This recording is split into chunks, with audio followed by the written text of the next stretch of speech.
Welcome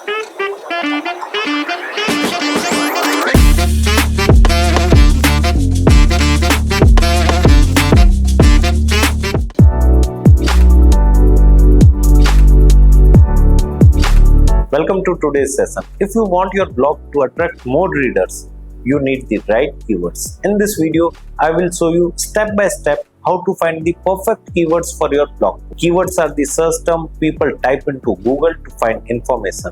In blogging, using the right keyword helps your post appear in search results and reach your target audience. Begin with the topic you want to write about. For example, if your blog is about cooking, you might start with healthy recipes or quick dinners. Type your topic into Google and note the autocomplete suggestions. These are the real searches people are making, giving you keyword ideas instantly. Scroll down in the search results to see the people also ask section.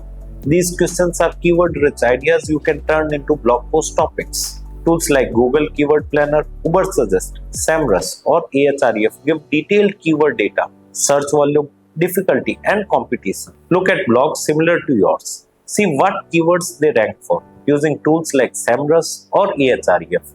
This helps you discover opportunities they may be missing. Long tail keywords are longer. Specific phrases like healthy vegan dinner recipes, they have less competition and are easier to rank for. Choose keywords that matches the purpose of your blog post, informational, transactional, or navigational intent, so you attract the right readers. Keep your chosen keywords in a spreadsheet with columns for search volume, difficulty, and target page. This helps in content planning. Now you know how to find keywords for your blog. Start your research today and watch your traffic grow. If you found this video helpful, like, share, and subscribe to our YouTube channel right now. To know more about this topic in detail or to enroll in our online course, click on the link given in the video description below. Thank you.